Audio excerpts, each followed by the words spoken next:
It happens a lot with us that we're living our lives, we're doing things, we plan, we're laying down goals before ourselves and we strive to achieve them.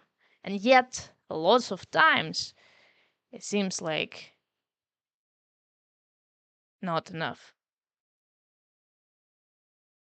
Lots of times, we're still questioning and doubting. We are still lost and confused with what we're doing and whether it fulfills us. And well, great amount of this confusion and doubts uh, comes from present state of not being fulfilled, actually, even by the things that you attempted to change. And well, this is actually hard to face with because you want to have a hope when you putting forward a goal before self, and that's why you're striving to that goal in the first place, because well, you plan um, to strive to someone better, to come at a better place than you're already in. But as you go there, little by little, doing your small steps, you um, don't feel like it's enough, or you realize that well, perhaps it isn't enough. Perhaps well, I'm doing it and I'm still all that miserable and all that confused. And this is definitely not discouragement for you. Uh, stop proceeding with your for stopping to proceed with your task or goals. It is rather thoughts on all the reasons why what you change could not be enough for you to be fulfilled. And I also have to say that a lot of these doubts and um, even confusion is oftentimes healthy and necessary and natural as you're attempting to do something new, as you are, well, figuring out complex things, as you effort, you struggle, and this struggle is natural and not, well, definitely not your enemy and not necessarily something uh, to resist. Sometimes you just have to endure it, right? And see the uh, advantage of it. But there's still always another side to it. And I want to say that uh, you still have to understand that not all things influence you equally, and not any changes you equally. Not any action you choose to do achieves the equal results. And so it's important also to reflect on the things you have chosen for yourself and on their actual what influence in you and in your life. Because ultimately, whatever you pick for yourself, whatever goal you uh, want to achieve, is not only about that achievement in itself, it's about you and the kind of person it makes you, uh, a kind of life uh, it creates for you. But also, it's about the inner you, the deepest you, that is what that moves you uh, greater than anything else. You know, that is your core you, which, if touched, is moving you greatly and influencing you greatly. This is also the core that you keep and protect, and being careful not to show up to others, not to be too vulnerable, not to what throw the pearl before the pigs, right? Because not everyone is to be trusted. And this is the kind of your deep you that you have. And I'm saying that not any kind of change is able to touch and move that which is deep in you, your deepest you, that which moves you actually greatly, that which is the most significant to you, or that which uh constitutes the most significant parts of you or who you are, let's say. So let's call it your deepest you, right? Um, and as I said, you keep that protected. Why? Well, because again, not everyone is to be trusted.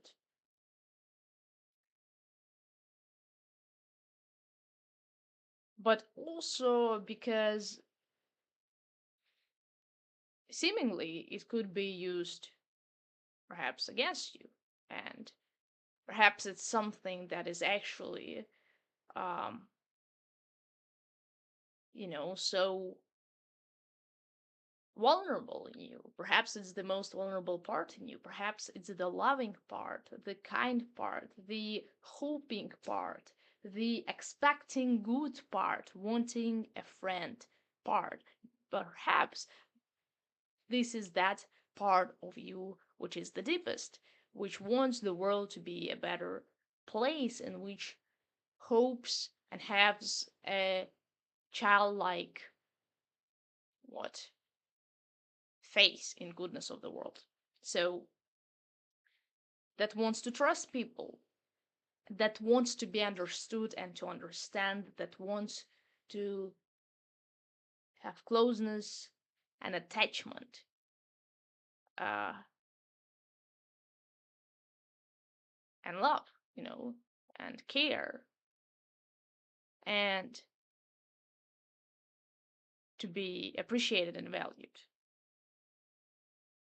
Right, and this is what is vulnerable in you, and this is exactly what could be used against you, and that's why you wall and hide it and protect it and don't just show it out everyone around, you know, uh, laying down before them your expectations immediately or your hopes immediately.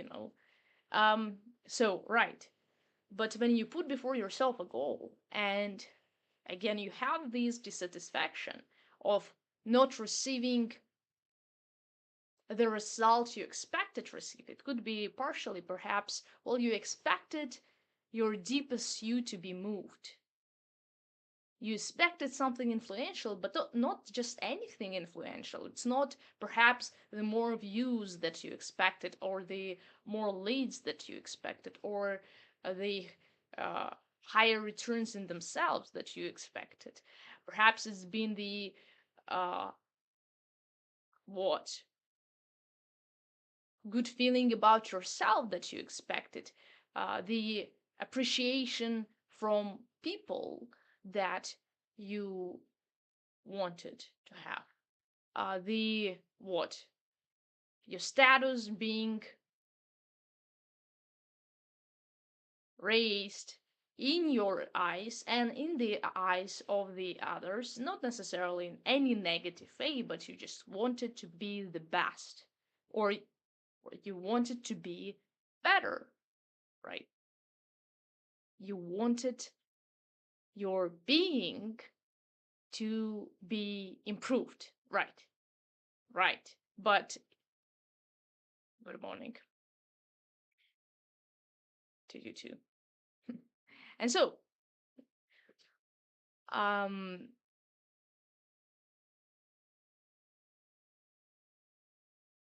right, but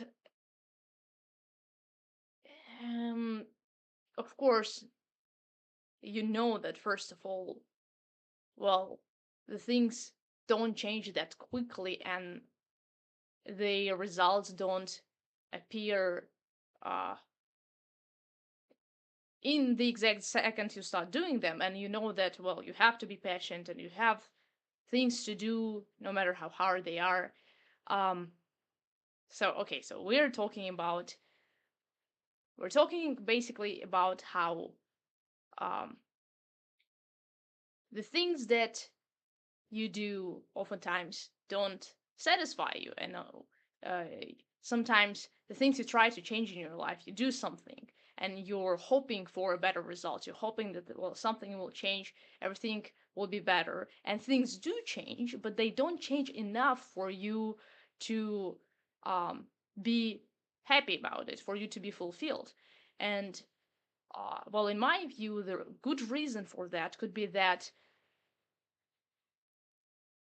the deepest part of you didn't change and didn't move, and but that was exactly that which you actually wanted to be moved. So when you have put this goal forward, you wanted uh it to transform the most influential uh parts of your life, of your being. You wanted it to transform that what actually matters for you. But it didn't, because, well, you didn't know that it's, let's say, not only, or that's never has been about the views, let's say, in the first place, or about the elites, or about the profit. It's been about the you becoming, what, a better person in your own eyes and in the eyes of the other people. You being recognized and appreciated and valued. Perhaps you wanted to be valued, right? Internal balance between the earning to, so in the chat, right, I'm reading, life is an internal balance between the earning to have and the boredom of possessing. Well, this is quite interesting. The earning to have and the boredom of possessing. Yeah, you kind of always want the change. You're right, you always want the change and to move forward, and that's what life is, right? A constant move forward. But there are some moving forwards that excite you, that bring you joy, that bring you um, satisfaction, actually. Well, coming at least from personal experience, there's something that deeply touches you, and you're just uh, being surprised at, well, how actually good things can turn out. Or and it's not, I'm not talking about necessarily about big things in your life. It could be the smaller things that touch the deepest part of you, and which feel as great and big things, even though they've been small. And this is what important. You see, I want to say that well, you can do some changes, you can change things in your life, but if it doesn't move your deepest you, then you if you just scratch the surface of your being with whatever you do, uh, you're not moved inside and you don't feel this change, because what you actually wanted to change all along didn't change. What you actually wanted to be different, to be better, didn't become better. What was the most significant part of you, well, didn't even had its place, let's say in your schedule. So, and this is important because um we do have these expectations that sometimes we connect things, and um we think if we will have a greater results, well, then life will, perhaps will be a better person, and life be significantly changed. And far enough that can be, right? Fair enough. So, but um not necessarily too, because if your goal does not actually includes that what is deepest in you, and don't moves and don't changes what is deepest in you, then how are you supposed to be happy or satisfied with it? Or how are you supposed to be touched by this change? Okay, so let's say you want to feel deeper the changes you make in your life, because that's how exactly you know these changes are great, not by the, some relative quality or quantity, no, but by how much it matters to you, how significant is it for you, right? And uh well, my suggestion is that what's significant is for you is no mere um achievement. It's that achievement which includes your deepest self. That's a kind of achievement. And so the good question would be, what is the deepest self? What is the deepest part in you? And again, my so I talked about this proposition that your deepest you is that you which you protect from other people, that you which is the most vulnerable. So what is the most precious? You keep well protected. You don't trust it to anyone. And so, okay, wait, let me read what is in the chat. Dumbness is a gift when you are a person who thinks too much about the meaning of life and what it is all about. You get how insignificant you are for the humanity and the universe. Okay, so you're stating that the more you think about the meaning, the more you realize uh, your own insignificance and how meaningless everything is, right? So that's what you're stating. And I wish I could attend to the normal life propaganda and be happy about it. Okay, so well, I did heard these kinds of propositions from other people, and usually they sound in a manner that I wish I could be a fool because it's easier. Be, like fool people have a happy life, so that's a proposition of some people, and the thing is that I don't think so. I don't think so. And the thing is that because, well, what is happy life? It also should be defined. And there is this good phrase, um, and I think it is from John Mill. So the phrase goes like this: it's better to be a Socrates dissatisfied than a pig satisfied. And I even heard from some people that, well, I better to be a pig satisfied than a Socrates dissatisfied. So I guess, well, it's uh what your burden to be to pick, but when you don't think about it, you don't care. You're just a pawn on the board. Yeah, you're right. So, well, yeah, this is just as you said. So when you don't think about it, you just don't care and you just don't know. You just unaware. It's not like things don't go and change around you. It's not like there is no meaning even, because we think about the meaning, because there are things we genuinely care and that touch us deeply. There are things that are more important to us than the other things. There are things that's so crucially important to us that we suffer more when we lack them. And they are all these kinds of things, that cause us greater sufferings. And there are things that, well, just cause us physical sufferings. There are different kinds of things. And when we don't think about them, it's not like they stop affecting us. It's not like their meaning disappears. It's just that what we choose an unconscious mode in which we stop being aware of it.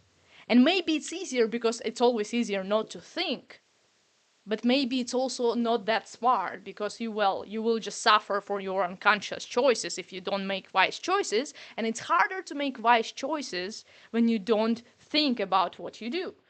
And I think that from evolutionary point of view, you're very what thinking is there to serve you, and your consciousness is there for you to survive and to strive, so you can use it, and I guess better for you to use it and in the most also efficient way.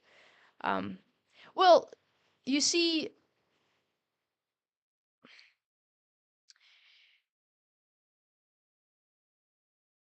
I think I don't think dump is I don't think it's a gift, because I think that when actually presented with a choice, no conscious person would choose to be unconscious unless he's absolutely so miserable, so he would rather to die. Yeah, you see, people who don't think. I'm not sure if there. I mean, surely there are people, uh, perhaps with kind of illness that makes them incapable to think. But I think for most healthy people, and I'm sure that most healthy people, they do think, but they just don't think deep enough. And you say it's a gift, but I don't think so, because I think thinking is a great tool. It's I think it's even a sacred tool that is so helpful for us, um, that when we stop thinking, our life becomes just smaller and uh, more, maybe not necessarily miserable, but um,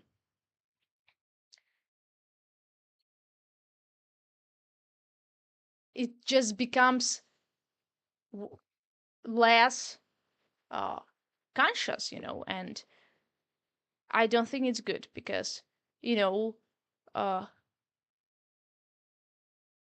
you're capable of more and of understanding more when you're conscious. And I do believe there are kinds of good things that you would actually be that you could be looking forward to know and to understand.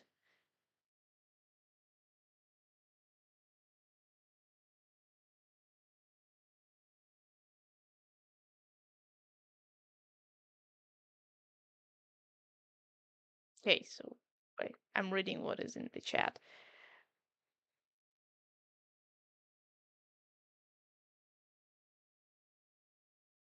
I see you. Okay. So, well, you're talking about people filled with propaganda, and that's what you mean, that the kind of people who just what choose someone else's point of view uncritically, instead of, well, producing their own, or generating their own ideas and thoughts. And I understand what you talk about, right? uh but I don't think that they're happy about it, because you said it yourself, and I don't think you think they're happy about it, because you said it yourself, they are just pawns. And, well, who the hell is happy actually being a pawn, because the pawn can be manipulated, and it's not that great to be manipulated. And, well, it can feel great in a short term um, span of life, let's say. But in the long term, when you are manipulated and used by someone as the tool, an instrument, you can be thrown away when they don't need you, when whoever uses you doesn't need you anymore. And I think these people lose so much that they don't even imagine, and it's the life guided by their own perception. It's their own life and their own adventure in life, and that's what they well means, because you can't live your life by someone else's perception. I mean, of course, you can try, but it would not be efficient for you, because you don't have anyone's perception as close as you have yours. You can't read anyone's thoughts, but you have your own thoughts, and there is no more efficient way to live by someone else's perception than to live by yours. And I don't think that those people are happy. I think they are miserable, and I think they suffer for, um, well, for living someone else's perception uncritically, and for they suffer also by not developing their own vision, by not even what figuring it out. And it's a journey to have. So I think they definitely skip up on that good part of life.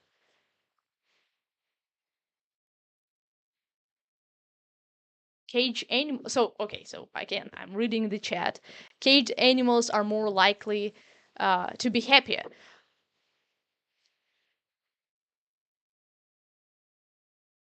Do you actually think so?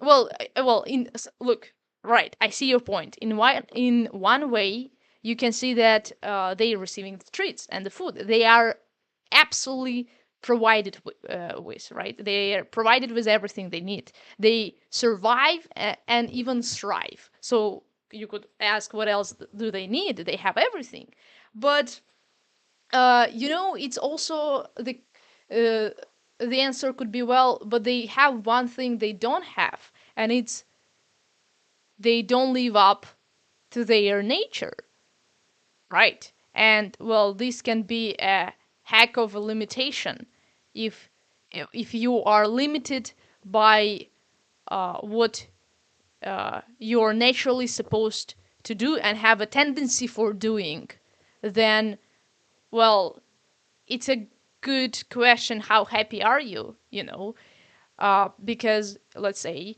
if uh, you're supposed to be running all day and hunting, and you're just sitting in the small space, uh, and all your biological system is built for absolutely another lifestyle, and you have a, let's say, desire for that lifestyle biologically, a tendency towards that lifestyle biologically, but you're just limited to live it out, well, that doesn't seems like a happy source of life for me, you know I mean, just think about it. You don't think that a bird in a what cage, that's how they say it, is more happier than the one that can just fly anywhere it wants, right?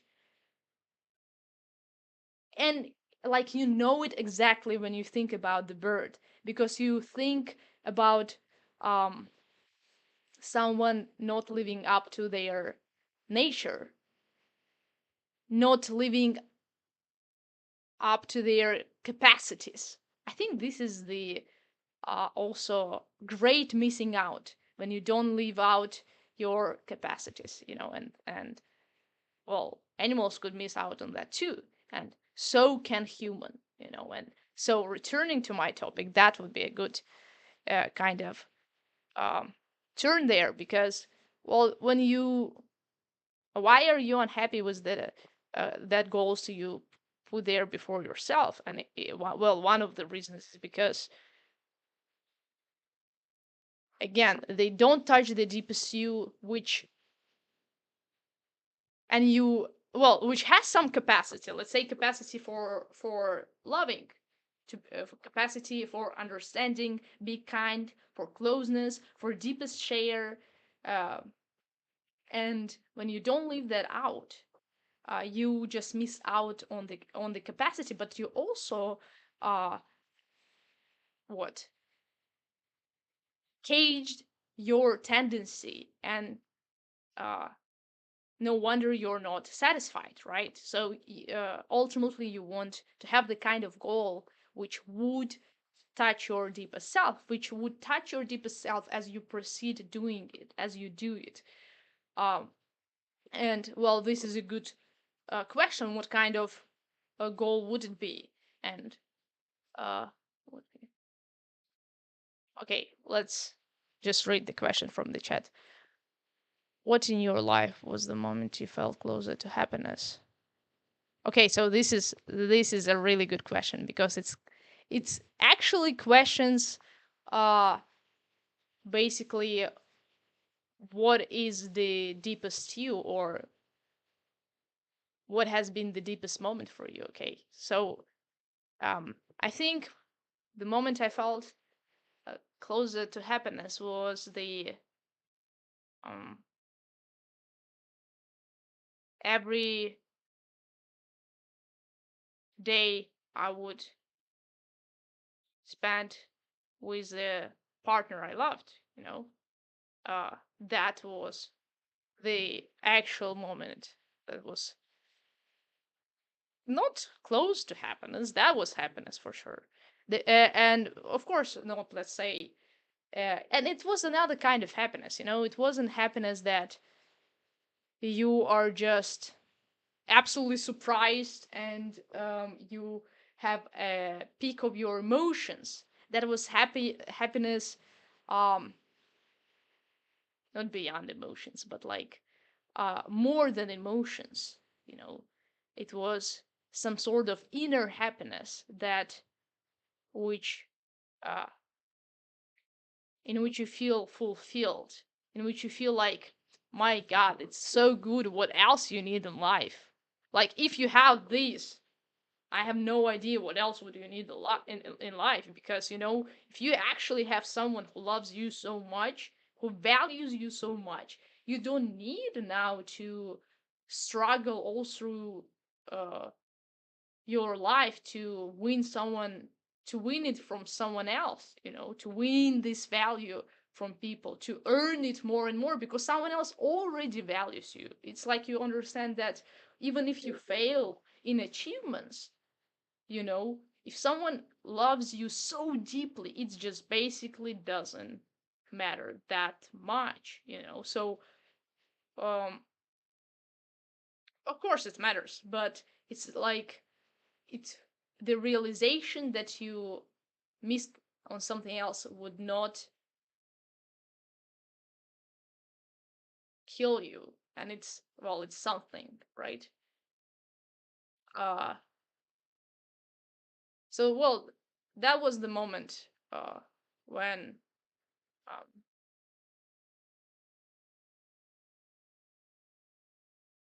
I've been with a person I truly loved, you know uh and who truly loved me.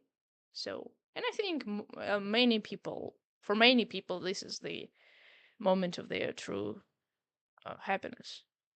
um yeah. And I mean, I had of course multiple moments like that. I One of that moments was when I realized how great are my parents. That was another good moment, because I've been just sitting and talking and discussing with my parents, and I just realized how smart of people they actually are, and how not only smart but wise people they actually are. And it was touching for me because I was like, my God, and they are my parents, and they are so great of a people, and they are so kind and loving, and that's just great to be around them. And that was also the moment of happiness, definitely. You know, right. So okay, so I'll read it out loud, uh, because I'm also connected to YouTube. So okay, it doesn't mean uh let me read it. It doesn't mean you're not gonna be sad the next week. Uh, oh, okay, you have one before that. Achieving a goal, receiving a hug from a person you love so much, hearing your job made difference for someone, and things like that are really temporary happiness. It doesn't mean you're not gonna be sad the next week. Well, this is a good thought you had right there. This is a good thought. And, well, let's say you can see it in a negative kind of way, that everything that was so great is passing. Well, no wonder it could make you frustrated, actually, because we have these moments when we look back and we're like, my God, and it just passed. Like that moment, such a good moment, just a lifetime worthy remembering moment, and it's past, and I'm never gonna have it. And it's this is frustrating. But the other view to it is also, well, but you're going to have, you can have another one. You can have another one. It doesn't mean it would be easy. It will be easier to get it. It will be easier to build it, to make it happen. Um, but you could have it, and it could be no less good. So in another way, yes, but you're also kind of just have an opportunities for even more experiences, because you can be sad that you can't just freeze in a hug of your mother, but you can be more glad that, well, you get to have a multiple hugs too in your life, right? And multiple experiences and different kind of experiences, and at least you can be glad that that life goes on and is not freeze, because this is something horrible to have your time freezed, so um well, to be living is to be moving, right? Moving forward. And so it's all kind of about the changes that happen. But as they do happen, you just have even more things, well, happening around. And that could be also something good, you know? Um, True full-time happiness. You right that full-time happiness doesn't really exist. You get closer to it when you learn to be grateful for the people you have around you and the things you achieved. Yeah, right. It's not only like, because again, I think um it's also always, well, what do you mean by happiness? Because if you mean a good sort of feeling, then, well, feelings are always changing, right? And they're always fleeting, right? And you have absolutely different moods throughout the life. You have different periods, and it's not always great, hey. And if you're not happy when it's not great, you're already not happy, because it's always not, or it's a lot of times when it's not great, so but if it's not about it not being great, and it's not about it being, let's say, easy, if it's not about it being what high peak of your emotions, then well, you can have a lifetime happiness, but it should be defined realistically. It should be a realistic lifetime happiness. Because you don't even want a constant high peak of emotions. That's not what you want. And it's like you also don't want the life without the problems, because, well, it's a boring life. I got asked my uh, floor mates, because I'm living in the dorm. And so I got to ask them. Uh, they were talking about like older people uh, having more, supposedly having mm, what more interesting life than they do. And I asked them, because it was interesting to me. Well, what do you mean by interesting life, right? What do you mean by interesting life? And what they told me what it was something like, well, a life with a lot of problems and things going on. That was that. So it's like also true, because if you don't have the things going on and the problems to solve, how boring is your life? The problems are there for you to do something, right? Because if you don't have something to do, why to live? And meaning disappears and hope disappears, and you hope to have problems because you hope that when you will resolve them, your life will be better, you know uh so, but if you would wouldn't have any problems, you're like, my God, my life is miserable and I don't even have the problems to solve, so it would be better, you know? Um, right. And but you also probably don't want to just freeze in a state of high peak of emotions because, well, that's strange. Uh huh. Yeah, I read your messages.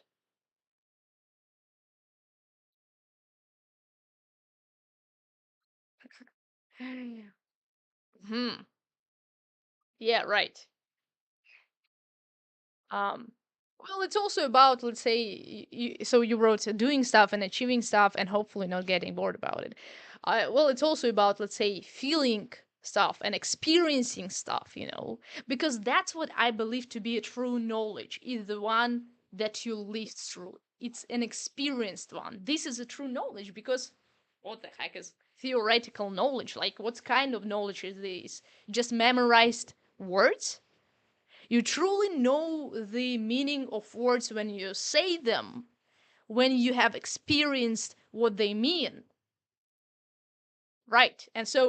Uh, and so the best kind of knowledge is your experience, you know, and I think it's also experiencing anything that could be good in life, and hopefully for everyone that there are some good things in life to experience.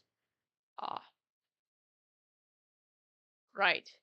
And they seemingly are because we continue all to live and rather than just kill ourselves. So this is too.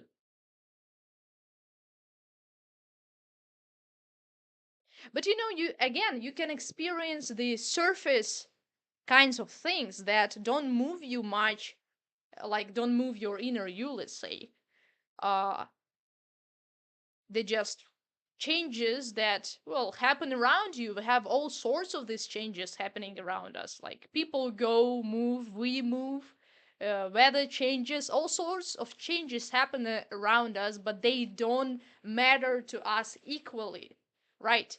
So it's not like every change is significant. This is what I want to let people understand, that not any kind of change is significant to us. This is what we should know. So we would choose the kind of change to have that would be significant to us.